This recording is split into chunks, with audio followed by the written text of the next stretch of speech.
Are you ready, Alex, for questions? Yeah, do you want to do them here? Do you want to do them here, or do you want to go somewhere else and do your questions? Do you want to go like outside and do your questions? Yeah, sure. Yeah? Okay, let's go there. Let's go choose somewhere outside for you to do your questions. What was I thinking? When did you start thinking like maybe he could have dyslexia? Probably when he was 3, because he was the last child at all times to walk to his desk, because they would have to go and find their spot based on locating their name. He was pretty clever to figure out that if he just kind of hung back and found the one spot that was empty, that had to be his. So that kind of worried us, because at 3, whereas not all kids can identify their name, he had been in school that was his 3rd year in school, especially by K4, he should have been able to write and identify his name very quickly. Have you ever found it like hard to read? Well, like, there's these big words I found hard, but like not too big. Like together is easy, but that's like Yeah, what about your spelling tests?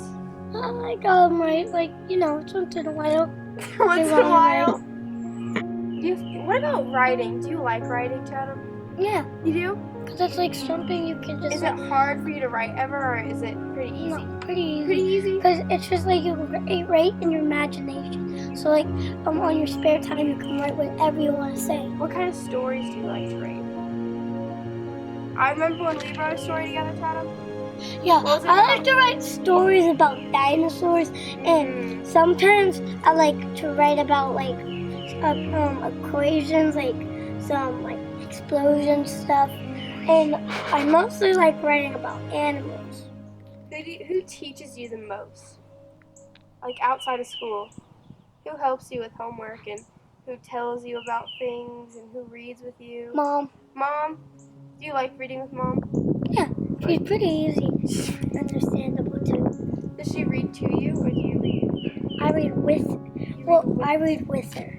Garden. Well, K4 and so preschool and kindergarten, he was able to pick up on very difficult concepts, very creative, very verbal, had a good vocabulary, could comprehend if people read to him. But when it came to the simple task of saying, this is an A, this is the number 3, this is the letter W, that's what he struggled with, which is really a pretty basic skill to identify a letter or a number. He still has trouble recalling what a letter will look like. Even he's 8 now, so when he goes to write things, he'll say to me, what does the W look like again? Or what does a D look like? He really struggles with D's, B's, P's, Q, which is the basic letter that kids with dyslexia will struggle with, because you have to remember which way the letter should face with the circle and the stick. And then he doesn't only have dyslexia but dysgraphia. He does have So dysgraphia. that means like he writes stuff, He's very messy, but can write an incredible story.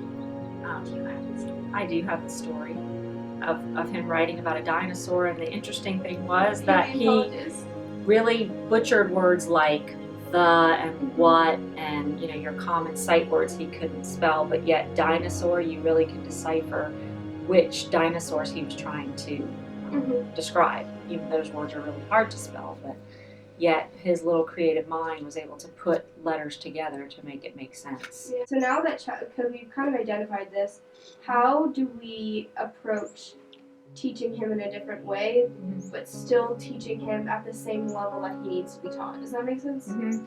One thing that I've worked on more with him is learning to read auditorily. So he can listen to books on very high level, and he can comprehend without a problem if you orally ask him questions.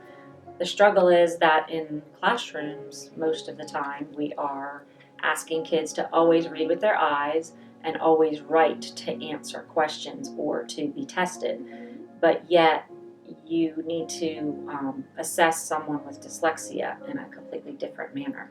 So insensitive to one of the things that I've kind of taken from that book, the dyslexia, is called the Dyslexia Empowerment Plan, and it's written by Ben Foss, is that Are you going to ask a child who's in a wheelchair at the bottom of the steps, we're going to wait here until you get all the way to the top, Mhm. when they're never going to get there that way?